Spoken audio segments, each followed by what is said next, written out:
And Westy just started laughing. Anyway, everybody was sound with me. Do you know what I mean? And Peter Gentle was really good man manager at the time. Probably not as good coaching, but man management really good. Yeah. And I once had a shit game. I can't remember who it was against, and he said, "I'm going to put you on bench." So I walked in, had a good chat with him. And I said, I've been off. I've had a few bits going off at home and that. And so I went in. I was on bench from start week before. Come back out anyway. He went, "You know what? I'm going to give you another chance this week. You're starting." So I'd walked in, I wasn't even playing, going onto the bench to then starting. He was just a really good, he knew how to get best out of you. So, like, each coach that I've had, they've all had different qualities. Yeah. And everyone's been different. I've never had. Who would you say is up there with best? They've all been good in their own different way. Like, Pauli were really good technically, and he was really good, and he got that cast team playing to the best of a team that I've ever seen. Do you know what I mean? With how they were drilled and how they carried themselves. Radders were good, but that team that we had there back in 2016 at Owen won Challenge Cups, there were that much talent in team. You just had to make sure that they were all right and they weren't going crazy on beer and that. Do you know what I mean? Because that year, 2016, we started off shocking. I think we lost us first probably 6 or 7 games. That's when you won Challenge Cup. We won Challenge Cup. Yeah. So, the start of the Challenge Cups, obviously, it started later, obviously, because final used to be in August. Yeah. So, it was split out across the year. So, we ended up, obviously, playing KR in a round of Super League. We were getting beat 20-0. We'd come back and beat them 22-0. Yeah. And that was sort of the start of it. So, we were, like, sort of riding a wave then. And it was like Radders' job then, because Radders were like, as a player, they were loose and that. So we had like 50 blokes that were just like going mental, do you know what I mean? Every time we won and that, we're like, oh, and it sort of driv us, do you know what I mean? Because the more that we had a beer, the more we had to train harder. Yeah. And like sort of make us earn it, do you know what I mean? And it sort of brought us all together. And that team that we had there in 16, 17, talent-wise, was unbelievable. Yeah. It was really good. And like, so we had that run. Won it 2 years running, didn't you? Run it 2 years running, and they never won at Wembley. So they've won it everywhere other than at Wembley. So obviously the famous song is "You'll Never Win at Wembley," and that 16 year we'd beat top 4 teams. We beat Saints in quarter final. We beat Catalan first, pumped them last 16. Beat Saints, and we beat Wigan at Donny. Beat them 12-10 in 2016. So we all finished in top 4. We were like, I can't remember if we were second or third that year, and so we beat all top 4 teams to get to the final, and we played Warrington, and we were getting beat 10-0. I can remember obviously West Hill playing for Warrington at the time, and I remember just in game it just didn't feel like we were going to lose it. Yeah. Like even up to the 60th minute, they proper gassed themselves. Then they'd give it their all for 60 minutes. And I looked round me and I could see like we were still sort of going good, and then we just ended up just on back of just some brilliant plays, just ended up scoring and winning. Was that when? Was it 2016? 2016. 16. Was it 17 when Danny Houghton? No, 16. Well, that's 16. 16, yeah. So these are the little moments that like we sort of knew. Gidley had a chance just before half time in front of the sticks to kick goal to go 8-0, to go 12-0 up. And he missed it. He was literally just off the side on 10. And he was renowned for being an unbelievable kicker and put it wide. So we went in at half time. It was 10-0. It should have been 12-0. And obviously we won game 12-10. Yeah. So he got a ribbon, didn't he? After mate. Wesley said he carried a few demons with that for quite a while. Do you know what I mean? Because he sort of kicks that. It's 12-0. It goes into extra time. But so and then obviously Danny Houghton comes up with that play where they dead set score. They're on it. I didn't even realise there were only 2 minutes left on clock at that time. I couldn't even remember it. Yeah. And then he does that tackle, and there were just certain periods leading, throughout the get. We just sort of knew that we were going to win it that year. Yeah. Did you do the old open top bus round all on that? Yeah. Day, wasn't it? Well, we did it as well. I bet it was a good day, Liam. Yeah, mate. Then again, I remember you bringing it. I brought it to Friday. Well, year after I went to George. They were all at George, and I got dropped off on bus at Singing Chocolates. That's where we used to get dropped off. Yeah. I got dropped off there. I had my medal and that on, and everybody were in George outside in Beer Garden and that, and they're all passing me medal around and that. But I ended up bringing it down here to Fryston. Took it to a few, took it to see my nana for her to see it and all that sort of stuff. So my granddad loved Challenge Cup, like he absolutely loved it. Yeah. And, As a rugby player, that's the top of your game, isn't it? Of course it is. Well, my nana gave me, she gave me like a little keepsake, a picture of my granddad in a card, like she'd written a card for me. Yeah. She says, "Don't open that until you get in changing rooms." So I'm sat in changing rooms, 2016, and so I opens this card up my nana gives me anyway. She writes me saying, "Good luck, wish you all the best," and that. And there were a picture of my granddad fell out. So I picks it up, and she writes on bottom, she says, "Your granddad always wanted to walk out at Wembley." Oh, wow. And start filling up. I'm like, "Oh my God." She went, "Put this in your boot as a good luck charm." Yeah. So I put him in my boot, went out, played in front of my boots all year. I'd worn them all year, and I'd had loads of Mizuno boots sent as like a promotion thing for us to wear in game. And I thought, I can't wear them. I'm gonna have to stick to what I'm wearing. All my toe were hanging out at front, and I can remember taping it up. Not giving them up, no. Yeah, and all I had in my head was, I hope my granddad don't fall out of my boot. You know what I mean? And that's all I had. Anyway, then after the game, I didn't even realise. Comes back in, I got drug tested straight away. Oh, what in 2017? I got drug tested. 1 years anyway. So I can remember coming back in, took my boots off, pulled my foot out. It just did not move my face and my granddad. It was just stuck on my soul. It was weird. It thingy. Rang me down after and don't ever do that again. I'm surprised you could come out. I would have been bawling, mate. Going on to that 2017 one, I missed all song and like changing rooms after I got drug tested. So literally, if you come off pitch, you have to go straight into a drug testing thing. Are they just like surprises?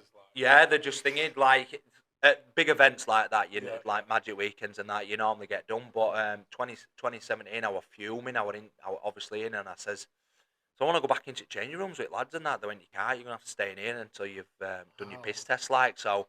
That year, 2017, I'd missed all team song, everybody having a beer and that together.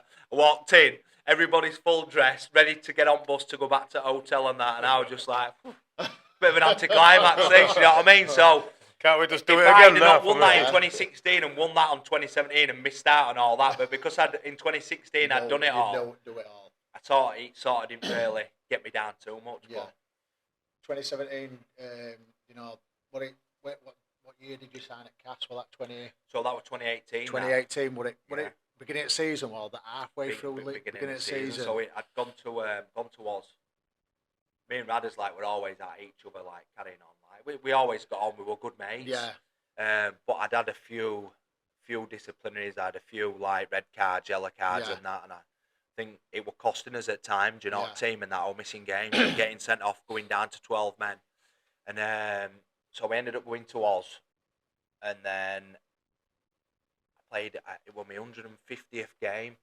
I'd done my hamstring in pre-season, so I didn't have no warm-up games. We played Huddersfield first round, and then we got straight on a plane and through to Australia. So I didn't play in first round against Huddersfield. Sort of knew I'd be sort of fit week 2 in Oz when we played. We had to play St George in that World Cup challenge. So gets into Oz. Plays against Wigan. I played about 20 minutes. My hamstring were absolutely knackered still. Yeah. Said, "I'm going to have to come off here." And he bollocked me. He said, "Told you shouldn't have played if you weren't fully fit." I says, "Yeah." I said, "But I ain't come all this way not to play." Yeah, we ended up getting beat by Wigan. And it won my 150th game. But they never presented me with a shirt or all like that. Oh, Uldin. Oh, right. So did that I didn't know. I didn't know at time. Yeah. I didn't know. So then day after, we have a team meeting and that. And then Radders calls a meeting and says, "Oh, we didn't do it yesterday because we didn't get your shirt signed up and that. We didn't get it all with your name and that on front." He said, "Not that you played in game anyway." Yeah. And just threw a shirt at me.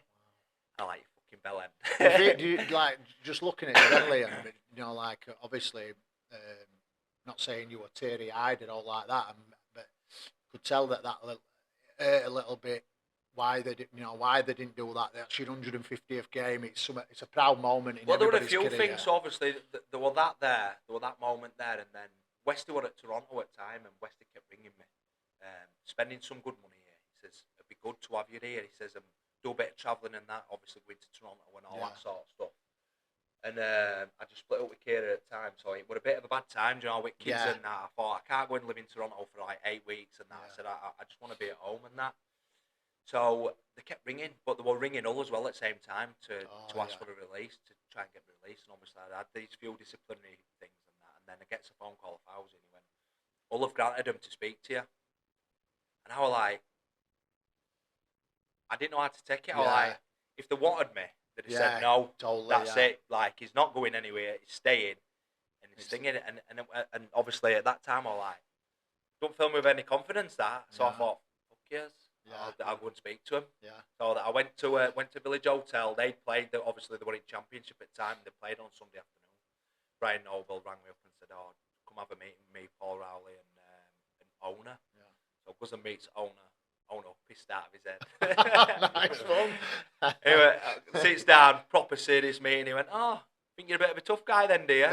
Carrying on with everybody, I'm feeling that. He said, "We are having that shit in our team." Oh, wow. I'm like, nice one. "So why am I here?" I know. I'm like, "What? Do you know what I mean?" Yeah, what you brought. Anyway, Nobby pulled me to one side. He said, "Just leave him." He said, "He's a bit wild, like he's a bit like he doesn't know game and he doesn't know this.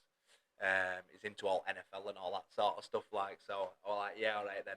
But as I was walking out, Jamie Ellis, what in Village, he just had something to eat with his brother, and he said, "What are you doing?" I said, "I've just come to have a meeting with Toronto." Like I said, "I think I'm probably on my way out." All like, he went, "I'll speak to Powley tomorrow." Literally the day after Powley rang me, and said, "We want you to come to Cass." But then again, it comes down to fate and all that. Yeah. Zach had just been sacked by Cass, Yeah.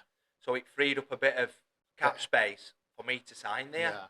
So everything sort of happened, and my granddad coached Powley Oh yeah. up at Red Hill. Yeah. So they were like a bit of a connection there, Yeah. and I like, "Chuffing hell, like everything happens for a reason." Destiny Doesn't going it? on What's there. chances of all saying that for me to go then meet Toronto, to then drop on Jamie Ellis, to then go and have a meeting with Powley, and so I just sort of went with it. Yeah. I thought, I'm not travelling now to all.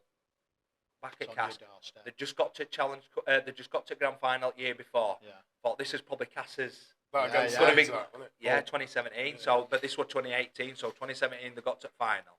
We beat them in Challenge Cup. Yeah. And then obviously they ended up winning league that year and got beaten grand final. Mhm.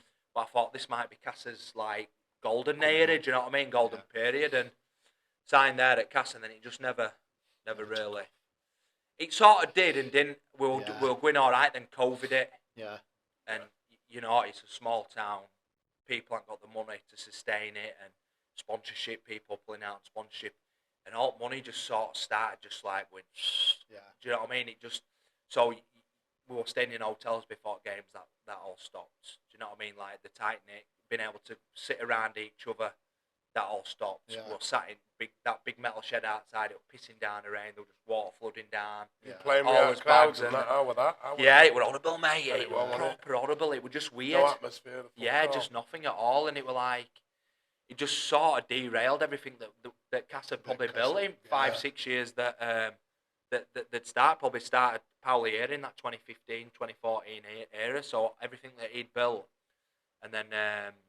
all Cass fans were expecting a big return Plus- in 2018, weren't they? Plus, as well, you have to think that, like, I've never looked at it like that, Liam, since you've just said that. Probably that kicked like Cass really. It knackers really. It did, it killed it, mate. If it wouldn't have been probably that COVID that hit, probably be like up there, you know, still with, from 2017, 2018, 2019, you know, kicked on like you said. You signed at Cass because they won the league leaders shield. Well, I thought I'd win on to bigger, better Totally, things. yeah. You know what I mean? So I thought when I signed back at Cass, I thought it's a win-win for me. Yeah. This just won 2 Challenge Cups with all, so I've got that off my back. Yeah. I've won something.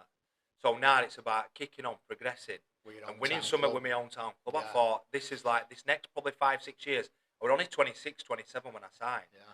So I thought I've got my good years in front of me. Yeah. Do you know what I mean? I was proper buzzing. Challenge Cup with your own town club would be awesome. Well, we got there, didn't we? 21. Yeah. We got there in 21. So Powley had pulled us in. He said, "Look, I'm leaving this." He knew money had run out. Yeah. He was getting told that he can't spend any more money than what he was spending. Which is a massive shame, innit? I know, mate, but it was made clear, obviously. Ian at the time, he just said, I can't put any more money in. Yeah. He said, do you know what I mean? He said, you've had this amount of money anyway.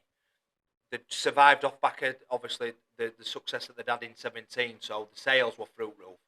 They paid for me, they paid quite a lot of money for me to sign from Hull, the town, Pete Matauti and a few others. So they were more or less, the money started edging down, and obviously, with that then, if you start taking money away from playing squad, 100%. Were Westy there before you when you come back then? No, so I were there before Westy, and then Westy, obviously, when Powley left, so we 21, we got to Challenge Cup final. Everybody was up to eyeballs in COVID. Yeah. We shouldn't have played. Yeah. Club got a massive fine for it. We didn't know, and I'll probably get in trouble for this, Matty Crowther, but Matty Crowther were tickling us all his noses, but won't putting it up. He was just tapping the end of his nose and going, nobody's got COVID round here, like that. We didn't know us. We were laughing and that, taking piss. Day at game, after half time, everybody were like, this in changing rooms, like, oh, what's going off here? Everybody was fucking in a right mess. Yeah. Come out second half, because we were a better team in first half. Yeah. Everybody was just drained. Wow. Anyway, we found out after the game that Suey had COVID, Milo had it. Spread through team, like. But we'd been in a hotel for 2 days altogether. So Milo, Suey had travelled down on bus. No, Milo had it. Travelled down, he was sat opposite Suey. Suey ended up getting it. He was in a hotel room for 2 days, but they just said he had shits and was sick. Yeah. So we didn't think out of it. We were just went, and we're all going, fucking hell, so we can't believe you're not playing and that. We're all texting him and that. Yeah. He had COVID, but he couldn't tell us, because if they'd have got wind of it, I'd have fell. We wouldn't have played. They'd have postponed it, and they'd have had to play it day after. I'm tipping that shit were going on all clubs, though, wasn't it? I bet. Well, I don't know, because there are only us that ever seem to get COVID. All other teams are all right. We'd have like full team that get thingied, so they got a massive fine for it, they can't. Like, obviously, speaking about rugby earlier and going on to, like, the 2019, you touched on it, didn't you? You know, you cleared up at Cass. You got players. Best I've ever played. That. Yeah. That's best rugby I've ever played. And what we we touched on before we even started this podcast is, you know, how good you were in that time. Only playing one England game. Probably this podcast putting out there to people and young people who are watching, and old people who are watching, and Cass fans and England fans, that basically we want to know, the conversation, why you.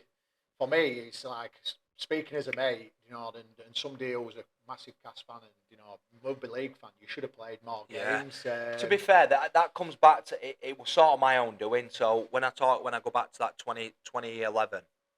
In that England nights, so we had a good team, but we were loose. Do you know what I mean? We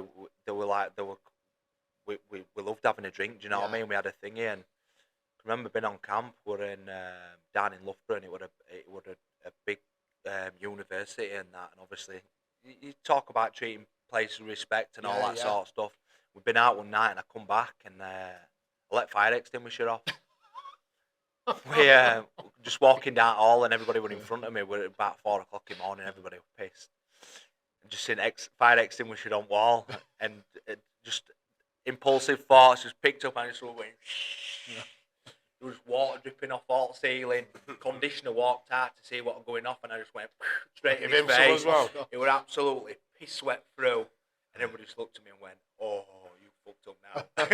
That's it. I'll touch on this, and I think like that sort of in that environment, even though it was England nights, it was still part of the England setup, and it don't take long for that sort of stuff to get back to them. Do you know what I mean? And I think because England were actually on that camp at the same time, but we were in a hotel out at Road, so they were actually sleeping on camp, and we were in a hotel out at Road, and ever since that point, I sort of got sort of.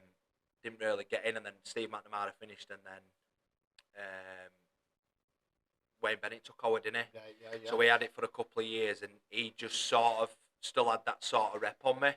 I don't know who from or who said it. I don't know if it was from one of the senior England boys or what at the time, because there were quite a few in there at the time that were in part coaching staff. So ended up having a conversation with him. I ended up getting picked on that England Nines that year, and I missed out on GB. So I got told before I went to England Nines, I need to pack my case for the week. Right. Because there were some boys that were going on England nights that were going to play for Great Britain afterwards, and I got told he went, just pack your case for the week, like, and I was like, Bit of like, oh, Bit of a yeah, Shit way to tell you, like. yeah, but they said there's no point book packing for 6 weeks when you're only going to be there for a week. So do you think like the 2011 really like? Yeah, rippled I straight through think your it let you down all your career. it like, let me down for a bit because I can remember like 2015 I got played at year at Hull, absolutely killed it that year, and then 16, 17 I would at my best. Even 18 when I went to Cass, and then at 19 I cleared up. So them probably 5 years there, never got anywhere near. And I was one of the best front rowers in comp. Well, easy. Do you know what I mean? And like some of them, and I was just like, and obviously fans and that. Oh, he should be in. He should be this. He should be that. And I'm like, I couldn't tell you. Do you know what I mean? Did you not like? Obviously, Liam. Did you know that like why? You know, like, no, nobody come up to me and said this is why you're not on it. I never used what to. you think. So at end of year when you play, you get a phone call whether you're in or not. Do you know what I mean? Never got a phone call. So whether you were So I never got that year. That year in 2019, I got picked for obviously for training squad for through year, but it were like classed as like a GB build up. So it were all GB gear and that we got and stuff. So, but I've got a chance here. Do you know what I mean? Of getting on it. I said, oh, playing well, cleared up at Cass presentation, got everything. I come second in Man of Steel. Yeah.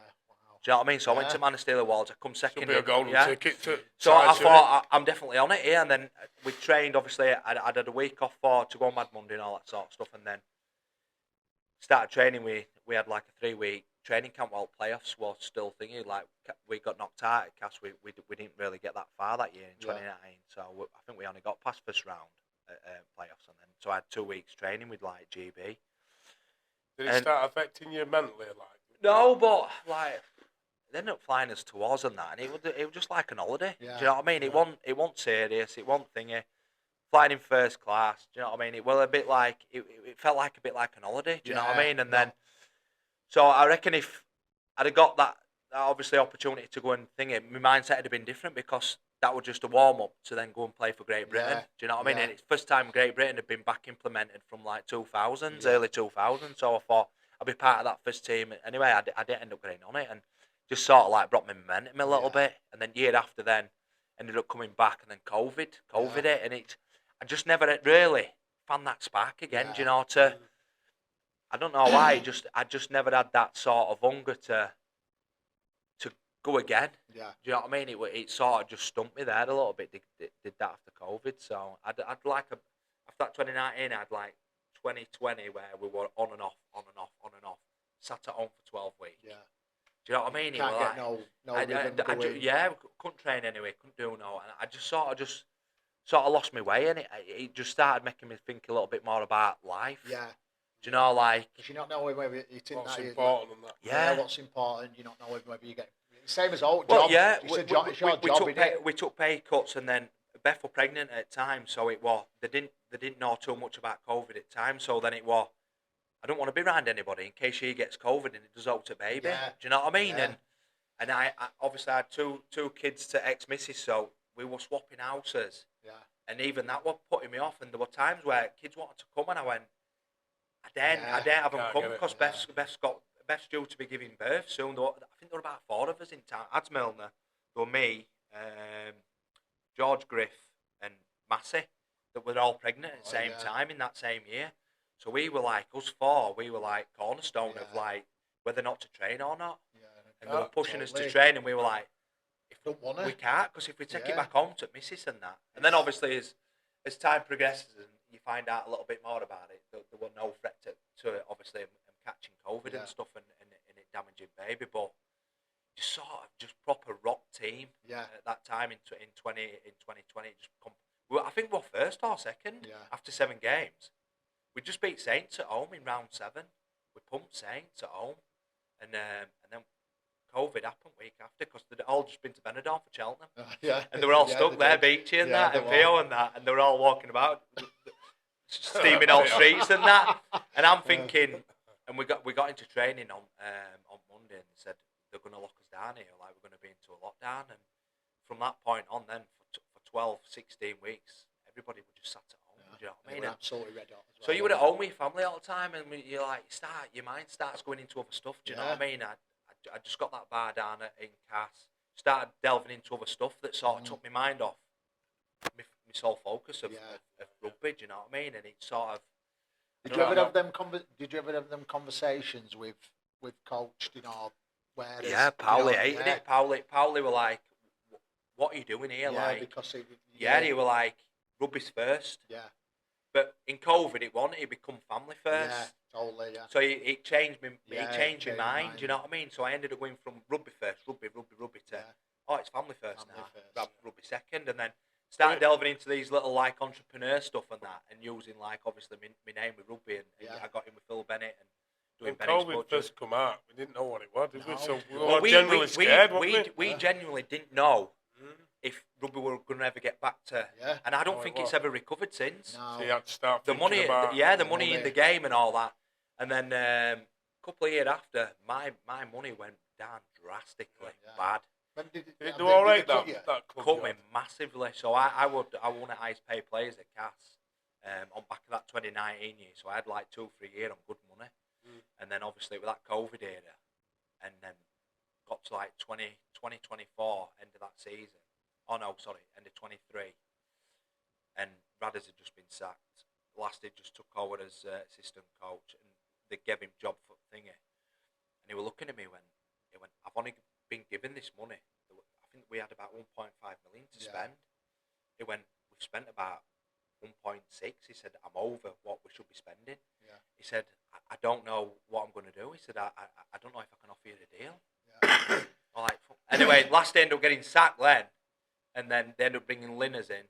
And can't remember, there were a couple of players that ended up leaving, so he freed up a bit of money, and the club were like, "We'll keep you." Yeah. So I ended up going from like decent money down to like basic money. Were there any clubs, you know, going back a little bit? It were too late. It were too late. So all clubs had all signed up, all the players, probably April, May time. So you get a letter on May 1st if they're going to keep you or not. Yeah. So if at that time then you can go and talk to other clubs without getting in trouble from May 1st. So obviously I got a letter saying we want to keep you. We'll just take it week by week. So I just put it off. I thought, I'm in no danger of leaving here. I wanted to see my career out at Castle or buzzing. I was like, back at, obviously my own town club, I don't want to play anywhere else. And like I said, it got to that end of that year, and I was like, us all Wakey. And I ended up speaking to Wakey. So it was, if we went down, I ended up signing at Wakey and vice versa. So obviously we ended up beating Wakey and staying up. And I ended up on the shit deal. I was like, and I would ended up more or less begging him in the end to just give me anything. Do you know what I mean? Because Agar were definitely not a Wakey. Agar were definitely not. He'd have been first person. He'd have been first person getting a phone call. But yeah, I would just put in that position then and then, and I was like, it's over. Do you know what I mean? Basically, you have to sign that, otherwise. Yeah, I had no else. Yeah. I had no else at all. So, sort of my own fault, because I sort of put all my eggs into one basket with them and thinking, oh, they'll look after me. Yeah, do you know totally. what I mean? I expected my money to come down. Yeah. But it ended up going down by nearly 60%, 70%. It was massive. It was a big cut that I took, and I was like, so your bills, you've got all your bills, you've got money coming out, do you know what I mean? You've got your car, your house, and all that. So your money drops, and then all interest rates started going up then. So mortgage on the house went up by 600 quid, car interest and all that sort of stuff. So my money's come down. I was getting paid on a month, and it wasn't even covering my bills. Totally. So I was playing for no. Do you know what I mean? And stress on family, stress on you. Our last one working. So because obviously we just had a baby and that. So I've got a young family. I've got 2 other kids to somebody else that I've got to obviously pay maintenance for and all that sort of stuff. My head had just completely just wanting it. I just didn't know where to. Do you know what I mean? I would like for 2 years there, probably up to last year, up to this time last year, up until me signing at Hull. I just ended up signing at Hull, and I was just like, just want to be done with that now at Cass. Done, finished. Put it to bed. I just wanted to enjoy me last year playing rugby, and I wasn't enjoying it at Cass. I'd not enjoyed it for the last 2 years. Yeah. There were no money there. We weren't getting looked after. We weren't getting stuff. All equipment were all smashed to bits and broken.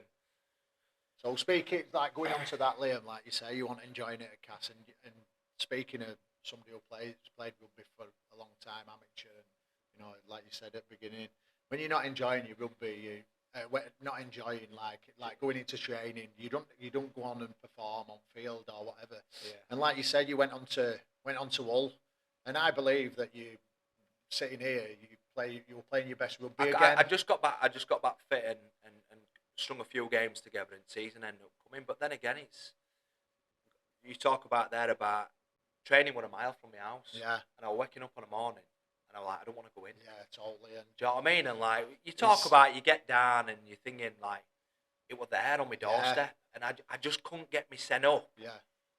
To physically go down and train and be at my best. Yeah. Do you know what I mean? I was Totally. just like, and then I signed at Hull and something new and a bit of a new challenge. Yeah. And I got offered to go there. I'd never ever fought in a month of Sundays. I'd been back there. Totally. When he rang me up, I was like, is this some sort of piss take? Yeah, is it a you know job? Is what? it one of the lads taking like, piss out of me? He was like, no, I'm being serious. Like, would you come back and we want to bring like a couple of old faces back and. The fans took you straight away again, didn't Yeah, they? well, fans thinking, even Cas fans were good to be fair. They were like, do you know what I mean? It's like there were no hard feelings either way, and just we where club is at minute, and that I'm glad to see it sort of change momentum a little bit. But that old one for me, like, I was excited to get up in the morning. I was getting up an hour earlier. Yeah. I was sat in the car for an hour going back to train. I wasn't getting home while 4 o'clock. Yeah. And I was enjoying it. Do you know what I mean? And it just got me a bit of spark back, and I just felt like do you know, like you just. Because I was talking to Beth for 2 years. I went, I'm going to finish this year. I'm definitely finishing. And I got back Were you playing. having thoughts before? Yeah, so I would last year at Cast at 25, started 25. I said to Beth, this is my last year. I'm done dusted. Yeah. I need to start now looking to what I'm going to do afterwards. So even that hit me up because I was like, I don't know what to do. Yeah. Don't know what to do. Like, especially if that's all you've ever known. It's all I've ever known from leaving totally. school. Like, I've had the odd little like It's cash in hand job or whatever, but it's like leaving school again, isn't it? It is. I was like, I covered it other way with him. Yeah. Well, what's Sam? I didn't even know how to put a picture up in the house. Yeah. He was a driller rope. No. You don't know. When I got out of army, like. yeah. Scary, innit? Do you know what I mean? It's like, you get to 30, 35-year-old, it's like you having to start your life again. And obviously the same with you with army, all you ever Like know. a rabbit in headlights. And then you stop, and it's like you're having to start your life again. Yeah. So I've been lucky, obviously. Agaz has looked after me, and he's got me a job there. So it sort of took a bit of pressure off because I knew that I'd have that at end of year. So when I found out, obviously, July, August time, I said to Beth, I said, look, there's no pressure on me now to think it. Like, I just want to enjoy my last couple of months playing. So I ended up getting back playing, getting back fit, and then season ended. Now, it was like a bit of an anticlimax. I thought, I wish there were another like 5-6 games. Totally. Because they wanted to keep me, they wanted me to stay. But to be fair, like even watching it, Liam, like even John Wilkin, like John Wilkin was shouting your praises, and it seemed very rare that very rare that he pulls people down. To be fair, but what I'm trying to say here, Liam, is it showed you like highlights here coming across, enjoying your rugby but that again. was it. I got back enjoying it. Do you know Yeah. what I mean? So I started feeling, getting that love again back for it. Do you know what I mean? Something that I'd been missing for the last 3-4 years. I got a spark back, and I went to Beth. I went, I might do another year here. Yeah. Do you know, like, and she was like, are you joking, man? Like, Totally. we've been talking about this all year. You're going to do this, that, no, and then. So then I'm playing mind games with myself again. Do I want to play again? Do I not want to play? And so I sort of got back in my head again. I think I'm going to do another year. I want to do another year. The note on the table there, Liam, yeah, so they offered me some money. But because I've been injured in middle of the year, they'd signed a couple of players in my position in and around me. Yeah. Because they didn't think I was going to play on again next year, which I was talking. I said, I don't think I'm going to play on next year. Yeah. So they just going to out-sign players and then started playing well. And Richie Marlowe were like, we want to keep you, but like, the deal's got to be right for you. And they offered me money, and I just went, it's not worth it. No, do you know what I mean? Like, even though you were enjoying your rugby, you still have to think about family. Obviously, I'm 35 now, so I was playing a game on a Friday. I was just getting back. Are you finding it physically harder? Physically harder, yeah. Do you know what I mean? The game's getting so quicker now, so felt like we played Leeds, and I felt like I felt like I was a yard behind everybody. You know your body, don't you? That Lockie Miller was bouncing all over, and I was like, whoa. Yeah. I just didn't have that lateral sort of movement, so I sort of went, I'm gonna finish full time. I'll look at part time, and then I'm gonna sign at Sheffield. That ended up falling through. I was talking to Fev, the end of winter administration, and I was just like, "Is something telling me here that it is time now? Just finish and call it a day on that." Before you go into, obviously you've signed a goal. I've got it down. One of the questions here is, I had you coached me down here at Fryston, and me and Jack Pick's been on about it this week. How good of a you know, you spoke about it, you know, the man management of Yeah. people, you know, is it ever cross your mind, you know, when you and Beth were having that conversation, you know, 2 years ago? I Ever cross think your mind I'd about like going to into coach in more of a professional environment. Yeah, that's what I mean. Because you know, I you think know, you said we're having lads. You'd have 15 in group chat saying I'm coming training. Did 7 turn Yeah. up. But half of them get locked up. And for I every was day. like, I'm here Yeah. because obviously I've played at top level for so long. I felt like I could coach and, Yeah. and give them and give instructions and that. But I said, I can't coach 7 here. plus I There's no point me believe being here. Plus, I believe me, Liam, and like you said, you've just touched on it. Then I believe that you're good enough coaching wise to coach an academy. You know, be assistant coach at you know a Rochdale or a Fev if they come. Yeah, for well, you, like I said, I'd or rather Salford coach or more whatever. in that. So you can put sessions in. You can plan Yeah. stuff. I was planning stuff. 7 turn up, and I was like, that would have planned is pointless now because it's thinking. I know But what you mean. I think that goes back to pub culture as Yeah, well because totally. how many amateur teams around here that you'd have 30 blokes training, wouldn't you? yeah. Do you know what I mean? Yeah, probably only 10 of them turn up on a Yeah. on a weekend, Yo, guys, on a Saturday, but through a week, Tuesday and Oh, Thursday, yeah. you had at least 15, 16 turning up Totally. for training, and that were all over West Riding, wasn't it? It's like touching on it, like us growing up. That's we wanted to do that. We wanted to play rugby league. I just think these young lads today, it's like they ain't enough. What I mean, they ain't enough. Yeah, they ain't enough to even though there's only like Christ and Loch Lane and thing. I don't think there's enough to go. And I just think culture and that's changed, hasn't it? So Yeah. obviously, there's people have got kids now. People are working shifts. People are doing this. Yeah. There's that much going off now. Plus, When we were thinking, we know a rugby. yeah, Your young ones are keen rugby players, Yeah, aren't they're keen. But I'm just saying to them at the minute, like, is your Tommy at Cass? he's signed on at Cass, Yeah. so he's just signed on scholarship. But without blowing too, I want to keep him grounded. You know what I mean? Yeah. And don't rugby's not be all end all. Yeah. Because I'd seen what it done to our sonny. Our sonny was rugby. Yeah. But because of me playing at such an high level for so long, Yeah, and it was getting so fed up and et up with game. yeah, And I said to my dad, he's going to end up sending Tane here. Yeah, He was yeah. coming off pitch crying with anger, do you know Yeah, what I mean? 'cause If he didn't have a good game or because he wanted to try it. He was trying that hard. He was trying too much. yeah. Do you know what I mean? And Instead of just letting it flow. I don't want Tommy let to him be like listen. that. So Yeah. I've sort of like saying to Tommy, look, just do basics, Yeah. enjoy game, enjoy What playing will with your be, will be mates. like- Don't be trying to be a professional at 14, 15 year old Yeah. because I was never a professional at 14, 15. No. I probably didn't be a proper professional up until being probably 24, 25. Yeah. Do you know what I mean? As I started getting a little bit older, still enjoyed, do you know what I mean, doing stuff. So I just said to him, don't get caught up in wanting to be, they want you to be professionals now at 14. Yeah. We never had that. Oh, we yeah, didn't do totally. scholarship at 14. No. We went into scholarship in last year at under Yeah. 15, 16s, and you were mixed and you did one session a week. Yeah. They want them to train 3 nights a week now Yeah. at I some know. places, at some clubs, and it's like they're wanting their hands on them early, which I sort of understand and I get, but they're teaching them how to play a game already rather than letting kids express the sense Yeah. and play. And then you look at game now and how games played, and every team plays the same. Yeah. Do you know what I mean? Like playing against Danny Bruffs and that, you never knew what they were going to do. No. Rangy Chase, Yeah. you never knew what they were The going to do. Mavericks want the Well, that's what I'm saying. You don't see them players now No. because it's coached out of them. Yeah. So, and that's what I said to Young, and I just says, look, I said, just enjoy going training and that. I said, but be more of a teammate and. Yeah. You know Is he what I a mean? forward, Work like out. his father, No, like? he plays in halves. To be fair, he's an halfback. but Nice, obviously- you're in Westy. yeah, side, I, you've I, got yeah, you've- we were like ball players. all Obviously, players just and you end up getting bigger, so Yeah. you haven't got the speed of an half and No. stuff. Do you know what I mean? So you end up playing like loose forward but it's all the same now. is he still at Loch Lane, Liam? He's at Loch Lane, And yeah. other young ones He's at Kippax, Kippax, yeah, 'cause his they're team- they're a good team. yeah, aren't they, yeah, Kippax? Paddy coaches them, doesn't he? Yeah, Paddy coaches him, so they've got a good setup up there. At How Kippax. are you gonna touching on? You've just said, you've trained with. We've spoke about it. You've trained with goal. That transition from going, training full time. Yeah. Going to part time now, job, family. Obviously. It's a bit weird, isn't it? 'Cause Obviously, obviously, yeah. all I've done is I've trained through the day, I go to training in the Yeah. morning, finish at probably 1, 2 o'clock, but now I'm having to go to work which I haven't started yet. It might change it. I might pack it in a week's time. On power lines, yeah. Yeah. So next week I might not be playing. I might be finished. But so I went training overnight. Set off at about 5:30. Got to training for 6, and then I went home for about 9:10. Right.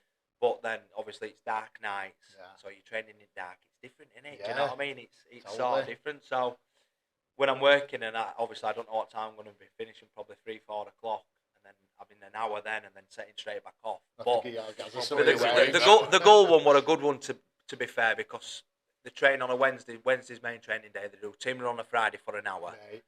Sort of similar to like amateur sort of sessions, you know what I mean? So I saw, there's a few, they've signed a few decent little players, so I'm looking forward to it actually. And I hope you're not scared of heights, man. They're going up in buckets. I'm on ground, mate. Trust me.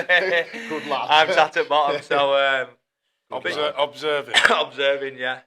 Playing our guys how to do his job. So yeah, I'm looking forward to it, to be fair. But I think with this goal one, it's been sat at home for 4 months now. Yeah. We finished the season in September last year, and like my life's sort of been in limbo, been having to take things steady, learn how to drive wagons, do my theory test, and then I've had like a lot of time at home. So now I'm like twiddling my thumbs, and I like to be busy all the time. Do you know what I mean? And I still believe, Liam. I message you, and says, that's Cass come back in, because I still believe, like you said, the back end of all, like even all the 8 games that you played, I thought you played brilliant. Yeah, you had that injury, but I think Cass should have probably come in for you, and like but then again, they'd signed. That's what I mean. They'd signed already. They'd signed for what they wanted to get. Do you know what I mean? And so teams now are having to do all their business probably November, December now. Right, straight away. Yeah, because you said you wanted a bit of now time that cut-off point, when I go back to when that May 1st, that's gone now. Yeah. So they can start signing players in the last year of the contract, like NRL. So from 1st of December, they can sign players now. So they could sign somebody that's playing at another club for the year after, or the year after that. Yeah. So all business now is not left till May time. It'll all be done early now. Yeah. Be done really early. So most of the teams, your big teams, your money spenders, they'll all have the players now for the next 2 or 3 years. Yeah. So your bottom teams now, the Toulouses, the Yorks, the Bradfords, Cast to a sort of extent, maybe Huddersfield, but them sort of teams that have been at bottom for the last couple of years now, they're just getting dregs. Yeah. Unless they're going to spend some money to bring people in. So it's going to be hard now for teams at the bottom to get back up to the top, because all best players now are signed up on long-term contracts, and they're not going to get anywhere near them. Is the like you've played at, like obviously Cass and thing, is there any young lads out like coming through now, or who you'd say like at Old, you played at Old, there was some back end, they put some good young talent in there into thingy? Would you? Probably the kids now that thingy, it was that COVID where they were coming through in academy that they missed 2 years playing them guys. So they aren't really developed and grown into being men, yeah. So there were some kids down there at Cast that they'd not played any rugby. And that's not you being disrespectful. No, that's being not like honest about like basically kids coming through.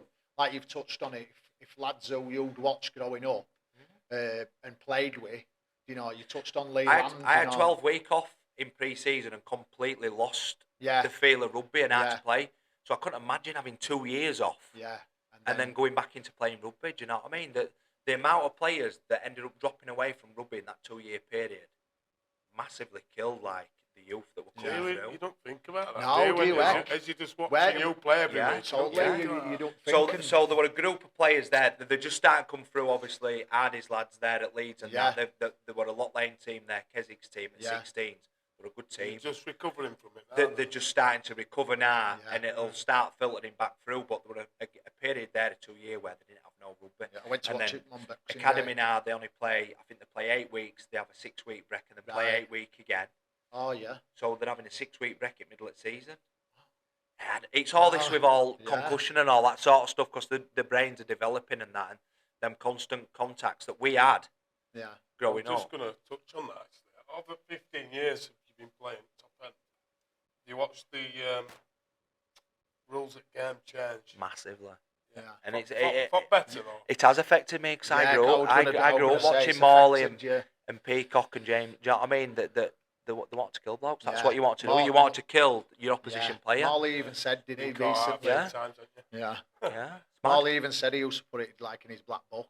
And well, that's what you Moz is undisciplinary and used to give me games. I'm like, Moz, how can you give me games when you were worse than anybody? And he went on. He's undisciplinary, is Moz. Or he was when obviously thinking. I can remember getting about 4 games. I went, Moz, you're. Oh, do you think it's changed for better then, personally? Or are you a bit on? I don't enjoy watching it as much as I enjoyed watching it then because that's why I watched it. That's why I played it because we're physical. Got to admit, I fell out of love with it a bit over the last few years. Yeah. I still watch it. It's not the game that we grew up watching. No. Not far from it, but I'm watching more NRL now. Yeah. You know what I mean? Yeah. And like you look at their game and where their game's expanding. Yeah. And I feel like our game, probably last 10 years definitely, is just slowly it's on its way down. And that comes down to money and all that sort of stuff. So NRL's just getting better. I think it'll be good if they get in and sort of give us a bit of a blueprint to try and grow the game here. But it starts at the grassroots. Yeah. Probably starts with that pub culture with kids and that. Totally. They don't feel playing, do you know what I mean? And not sat in the bedrooms and getting out. And we would out. We would out wood. Totally. We're swimming in rivers. Yeah. There's always a rugby ball somewhere. There's always a rugby ball. And like I said to my dad, like, some of the stuff that we got up to. Out of the bedrooms now, some of the stuff that we got up tonight. If your kid were doing that, you'd think. Yeah. Do you know what I mean? Like it's a little bit. So I don't know if it's our fault. Yeah, we're probably like shielding him a bit more because than of what we should be. Like I'm soft as a brush with my lads. Yeah. Do you know what I mean? Like never. I could go missing for 2 or 3 days. I've had a clip round lug oil. Do you know what I mean? So I could go missing for 2 or 3 days and nobody about an island. You've just touched on it there, Liam. Kids, if there's it, obviously they're not rough. They're not ready. They're not like you see a kid now that's feral chuffing hell. He's feral in it. Do you know what I mean? He's covered in mud or he's thinking and that, and it's not deemed to be looking after kid like that, is it? Do you know what I mean? And there's that many people now that have a say on what other people do and that. Do you know what I mean? If you see there's a little, do you know what I mean? It's like. Straight on Facebook. Have you seen this kid? You know what I mean? You can are these kids yours and that? And you're like, ring doorbells. Well, that's it, innit? Do you know what I mean? Chuffing hell, it's a good job they want ring doorbells when we were kids. Do you know what I mean? I'd have been locked up. But if you like you touched on there, Liam, any young kid that's watching this, like you've touched on it, like you growing up, you didn't start growing up properly. You hanged around with older people, but any young kid watching this coming through, playing amateur or just getting into academy now, what would your advice be to them? There's a small pool of players, do you know what I mean? So the pool of players is getting smaller, so there's more opportunities now to get into teams and thingy. Whereas we talk about years ago where that many, it didn't make a difference if you had talent. You could be talented, but if you want dedicated and you want thingy, you probably didn't make the cut. So now it's probably a bit the same, like a bit of talent, but dedication. Do you know what I mean?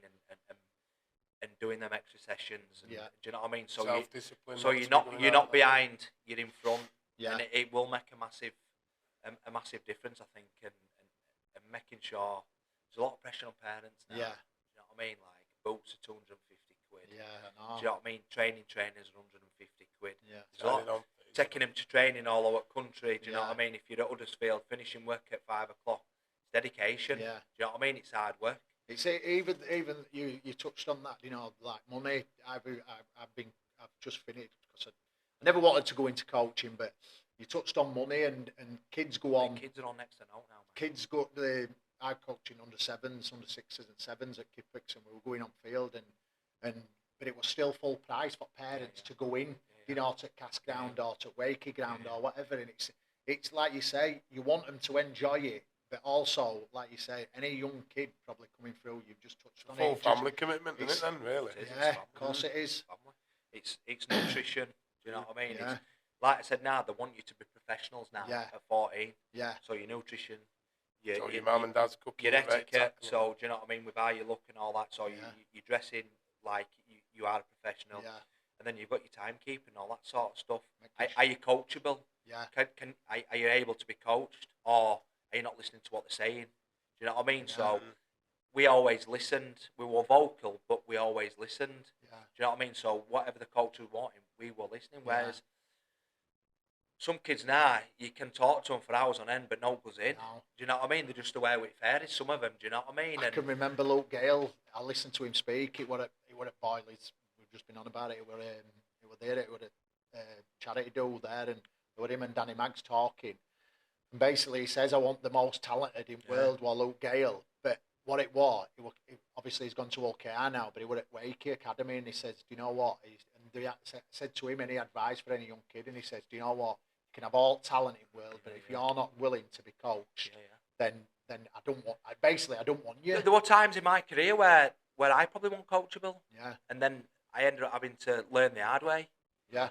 But now, you don't probably get them the No, talent now, it. because I had talent then. That talent don't thingy now. If you haven't got the talent, you don't need talent to play the game now. Yeah. You needed it back then, Yeah. but then you also needed to then work on your discipline. Yeah. To then be a coachable player. Yeah. Do you know what I mean? Now you don't need talent. Yeah. You just need to be hard working, Yeah. listen, do what they ask. Everything it's regimented. That's how they want you. So when a young kid, listen. So if you've got 30 blokes and 25 of them are not listening, it's pointless in being there, isn't it? Yeah, totally. Do you know what I mean? So they'll whittle through now. They'll have a board of he's coachable. Yeah. He's uncoachable. He's got potential to be coachable. Yeah. And they start splitting you off now. The thing is, Yeah. and they'll run with a board full of coachable kids. Yeah. Is So scouting listen. at all ever tickled your fancy? I've got my own kids, Rick, so I'm watching my own kids play Oh, rugby, yeah. do you know what I Yeah. mean? So I do see the odd bit of talent in that, but them scouts are old blokes that are probably retired, Yeah. that have got no to do, Yeah. that can Hobby. go all over and they can go to eat. I love going and watching games, Yeah. do you know what I mean? But I've got my own rugby, and I've got my kids' Do they rugby. get paid like, or is it scouts? I'm not too, I couldn't tell you. I Rick, can't say it's been too much. I Can you? can't say they might get a bit of kit and a bit of whatever, might get a drink every now and again, but they're having to watch a lot of games. Yeah. And Is there somebody that you? You'd have to love game, wouldn't you? Yeah. Is there somebody recently at all, or who you've watched, or that you can say that they watch out for this kid? You know, at all, or Cass, or wherever. There's a couple of young lads coming through now that are showing like sort of glimpses of this young Is that all? Kempi twins. Yeah, Yeah. they've Yeah. Did they they're play only back 18. they play Yeah, it back they end had of a the couple year? of games last year, so they've got big raps on them there. There were a couple at Cass, to be fair, young Sammy Hall and that, but Yeah.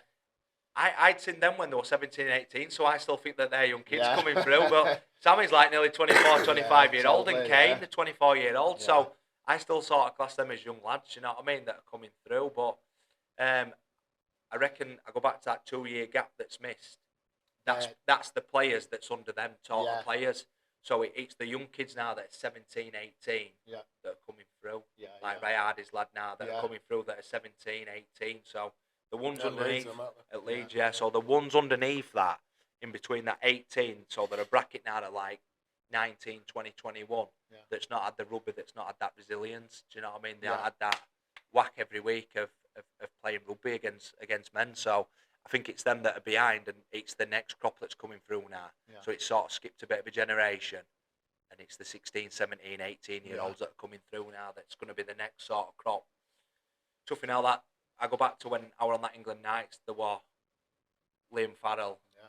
there were obviously there were Westy, Danny Houghton, Josh Charlie, Callum Watkins, Sam Tompkins. That's what Do you know what I mean? Not Like, getting in at the time. we not couldn't getting even in. get anywhere near. Yeah. And like now, if you had an England academy team coming through like that, Oh yeah, do you totally. know what I mean? know. Like, I don't think that sort of talent pool that we had then in that. I think we were the last sort of. I don't think it like. I don't think Rugby it like era. that. I don't think it. I don't happen think again. it like no. I don't think it'll happen again. No, speaking like, no, you would. I don't know if you were nodding back a bit then, Liam, but like, it's easy for me to say. You know, I don't think that like that ever The happen game's again. different. It's the like game's different. for instance like your generation of players, you know, like Tough, thingy McLaurin, you know, who would you say is the toughest player that you've played against, and who, if you had to pick anybody in Super League who you haven't played with, who you'd love to play with? Mickey Mack was tough. Yeah.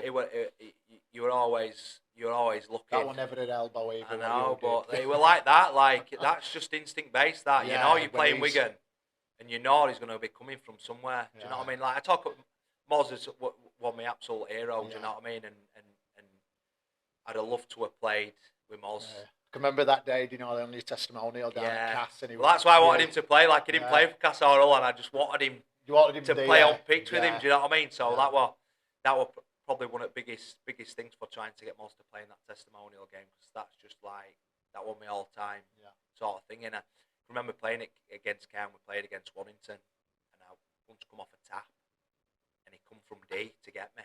And I just stepped him at last minute. And back then, he couldn't stop. No. It was just all or nothing. It was 100 mile an hour. Kept going. Mate, good job you stepped. if I'd have not stepped, mate, he'd have knocked me straight into the stand. I just caught ball, and I was like, thinking, and a bit similar same with McLaurin off that tap. And when he comes, I just knew there was somebody coming from somewhere, because you're a target there. And obviously, there, where teach to look after yourself, do you know what I mean? And just put elbow up and just gone bang, smack into it, all his mouth pissing out of blood on that. I want to buy it with you earlier. For me, there was a bit of inconsistency. I thought people were doing exactly the same. I'm a bit outspoken at times, because I'm sort of like my dad. I don't have a bit of a filter, and I just come out with stuff. And remember, Radder's on phone to Cullen, who's his main man on it, on Paul Cullen. And remember that my dad once said he was one of the dirtiest players to ever play a game with Paul Cullen. Yeah. He said, and he's now officiating all these obviously all sanctions and stuff. So he's on phone, he's Radders to him, and he went, another 2 games, what's it? I said, how can he give me 2 games with one of the dirtiest things in game? That was it then. I picked about 4 bands up in about chuffing space of 3 weeks after that. I was like, oh my God, I shouldn't have said out at that point. But you know what I mean? You know, like you're just talking and they shouldn't keep what it is, Liam. We're not like you're at goal now, are you? You can. What I'm trying to say, you're still playing, but it's like what I'm trying to say. They shouldn't hold that against you. You know that even that and down. Well, mate, I'm not just like this is Cass serious now. That year when I said about Cass about my money dropping massively, that year I'd only played about 20 games. Yeah. And I was banned for 10 of them. Yeah. Do you know what I mean? So the consistency of my game, or playing a game, or banned for 2, playing 2 games, banned for 1. And my game was just like that. And I said to Radders, I can't get any consistency here. I said, because I'm getting done for stupid shit. Feel like you're getting singled out a bit, or? Well, I don't know singled out. I was doing some daft stuff. Do you know what I mean? Like it goes back to the game changing. Yeah. So shoulder charges and that. Like and you had to change your game. Yeah. So I was still in mindset of whacking halfback as soon as he passed ball. Yeah. Just even if it was just a nudge. Yeah. As soon as their neck flexed. Yeah. I'll get in the game ban. Yeah. Do you know what I mean? And at that time, we weren't getting fines. We were getting more bans than actual fines. And then I said I'd rather get fined than, and then after then. I was getting fined after fine after fine after fine. Wallet out all the time. So I was already on a low income, and then I was having to pay fine money. I was just like, I just completely just fell out of love with it all. I was just like, just the game that I played and grew up watching. I'm just falling out of love with it. And I just sort of got it back at the back end of last year. Well, I think we've covered loads. We've covered everying rugby and no else. First time I've been sat around the table where I'm shit. I'm getting a fishing man on next week. You're Addy, so it doesn't matter. Get Lee Cochran on. He'll sort it out for you. That will be I've got one for you, Liam. You know, like I shared in this. You know, 2 lads here are proud of you. You know, your mum and dad proud of you. Your kids are proud of you. You know, you mentioned him. This bloke, I'm going to say, you know. If he was sat outside of your granddad Walt now, and I prepared this because I thought you were retiring. If your granddad Walt was sat outside of you now, what do you think he'd say? He'd be proud of me. No, 100%. And I think I was sort of at peace that I was going to finish this year, and I like, you know, when you just sat talking to yourself, and I walked out at all last game of the season, we played Catalan, and I was like, this is my last game. Like I knew this was sort of my last game professionally, like full time. Yeah.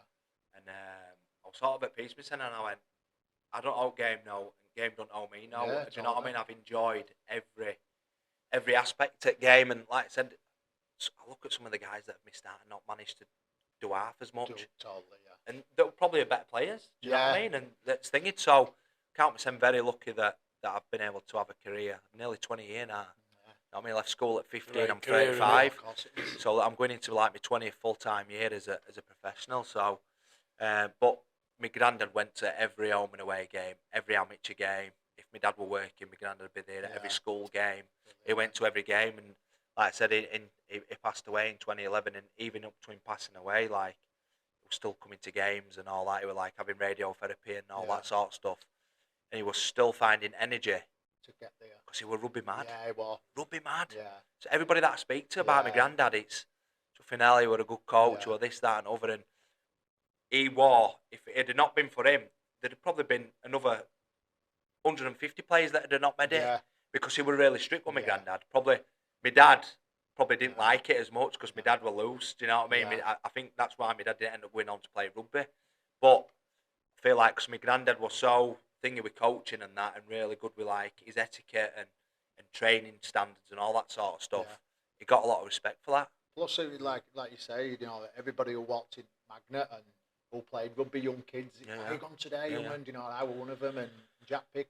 No swearing. He wouldn't have any swearing. No. Do you know what I mean? He was like, he was here to coach, and that's what he wanted to do. Do you know what I mean? And like, go back to that skipper generation where he's probably skipped my dad and come to me. Yeah. But my dad was an unbelievable player. Yeah, anybody that I speak to, your dad was one of the best players that I've ever seen on a park, but didn't want to do it. Yeah. Do you know what I mean?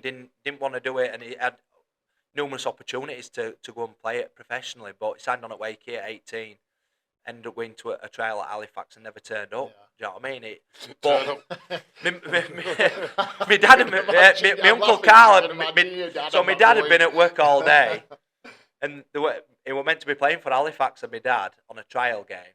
And my Uncle Carl and my mum went, obviously back then there were no phones. So they've just set off because it was Halifax. So my Uncle Carl's picked my mum up, gone to set off. So my dad were meant to be going from work straight to Halifax in car. They sat there, game kicks off, my dad hadn't run out. So they sit and watch full game. My dad's not there. So they couldn't ring, they couldn't think it. Anyway, he asked coach, my Uncle Carl, went, oh no, he hadn't turned up. I'm not going, your dad not going. They get home, my dad's pissed up in pub. Do you know what I mean? It was just like, that was just how they, that was the professional, and obviously the game then had gone into that professional area, like the going into late 90s, Super League and that 98, and then that sort of drinking culture it was still there, but they weren't working, they were full-time athletes, so you had to be able, like a full-time athlete, you had a beer and that, but you weren't finishing work and going to pub every night, and they were training 4 or 5 times a week. Yeah, just like to say thanks for coming on, Liam. You know, it's been a brilliant podcast. We haven't really had to say much, have we, Rick? Love it. That's what you want to know, Rick, wasn't it? Because you haven't got no notes, have you? You left him at home. He's not got it over again. I think you're better off giving up on podcasts now, Rick. We're giving up on it. We need some no gear if you want to sponsor us. Yes. Shimano reels. No fishing boat. It's been a pleasure, mate. No, thank you for having me. We'll finish on an handshake, I think. Yeah, cheers, mate. Thank you very much. Cheers, Desmond. Cheers. Yeah. Awesome. Cheers, mate. Thanks for watching that, guys. What an amazing career. Big thanks to the sponsors, Pastures Green, Butchers, Tiger Way Cafe and Tiger Thai Restaurant. All money's going to autism, to families in the area. So thanks again. I'm going to leave you with some of Liam's best highlights of his career. Dobson again. The kick stabbed in. Oh, ricocheted. It's a try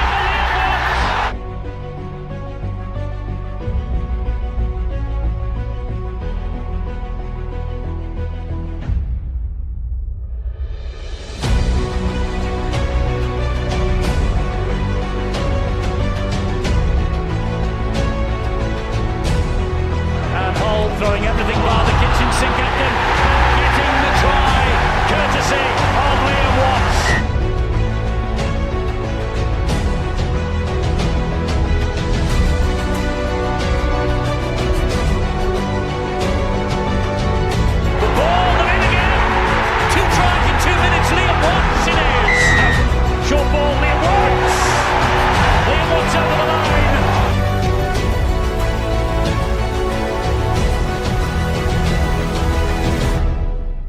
of time for Hull to try and create something, and driven away and scored by Liam Watts. He's deserved that for his performance today.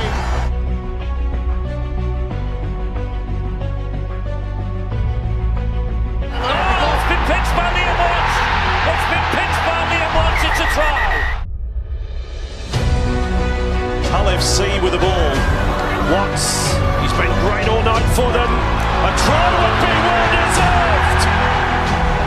We'll come up with a song for Liam Watts. He deserves it. Oh, lovely work from Milner. Gets the pass away. And Watts it is. He started the game with a bang. He started the second half with a bang. Gets his first try of the season. Might get something more. They might get something more. They will get something more, and that is Liam Watts.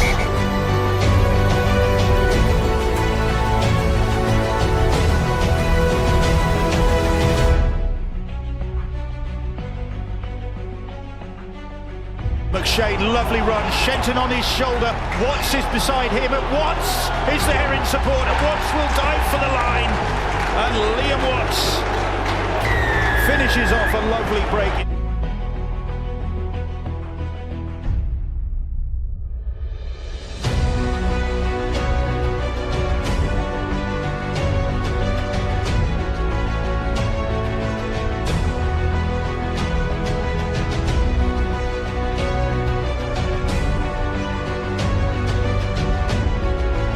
Oh, and a clean break, right through the middle.